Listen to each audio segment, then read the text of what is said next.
suis Philippe Chamaret, je suis le directeur de l'Institut éco-citoyen pour la connaissance des pollutions, qui est un centre d'études et de recherche sur l'environnement et sur l'effet des pollutions sur la santé, qui est basé à Fos-sur-Mer depuis aujourd'hui plus de 10 ans. C'est une équipe de 10 personnes qui étudie jour après jour, qui cherche à mieux comprendre en fait les effets des polluants sur à la fois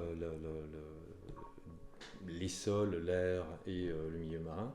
Et puis au final, bien sûr, ce qui nous intéresse tous, c'est la santé humaine. C'est-à-dire qu'est-ce que ça fait sur notre état de santé, sur notre bien-être. L'Institut éco-citoyen, il s'est développé sur une thématique de pollution.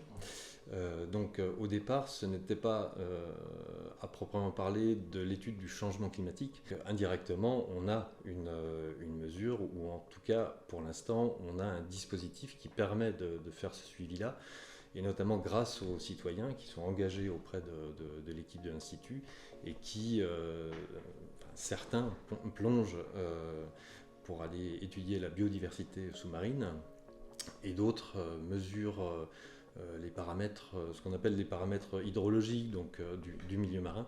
Donc c'est la température, c'est la salinité, c'est l'oxygène et la chlorophylle. Enfin voilà, c'est des paramètres qui nous renseignent sur l'état de santé du milieu. Et cet état de santé du milieu marin est très fortement relié à la thématique du changement climatique. Alors les plongeurs, ils observent un milieu marin qui est impacté. Encore une fois, c'est multifactoriel. Il y a un impact de l'activité humaine directement, et puis il y a un impact évidemment de l'augmentation de la température. Donc tout ça nécessite d'étudier encore et toujours, avec toujours plus de paramètres pour pouvoir mieux comprendre ce qui se passe.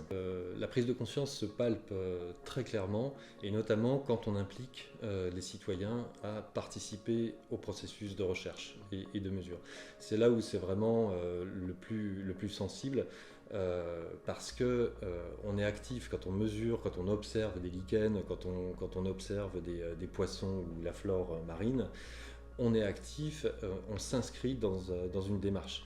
Donc en fait, c'est presque un acte politique que de mesurer des paramètres environnementaux pour assurer une meilleure connaissance. Donc c'est par là en fait que l'Institut éco-citoyen propose de sensibiliser, mais plus que ça, de rendre les citoyens acteurs aux côtés des décideurs. Alors, je pense qu'il est important dans les prochaines décennies d'éviter de reproduire les erreurs du passé.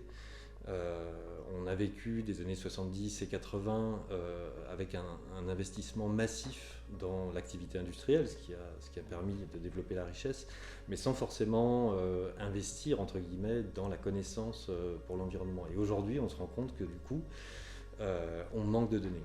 Et il faut rattraper un temps perdu qui est difficilement rattrapable, en tout cas assez lent. Et là, dans le processus qui va être fait, c'est-à-dire un processus de décarbonation, un processus aussi de nouvelle industrie dans cette zone-là, déjà ça va changer complètement de nature l'activité, mais ça nous permettra aussi de mettre le pied à l'étrier dès le début pour développer une connaissance adaptée et pouvoir justement piloter à vue de façon à ne pas avoir cet effet de mur dans la figure qu'on est en train de connaître aujourd'hui, non seulement en matière de changement climatique, mais aussi sur l'effet des polluants sur la santé.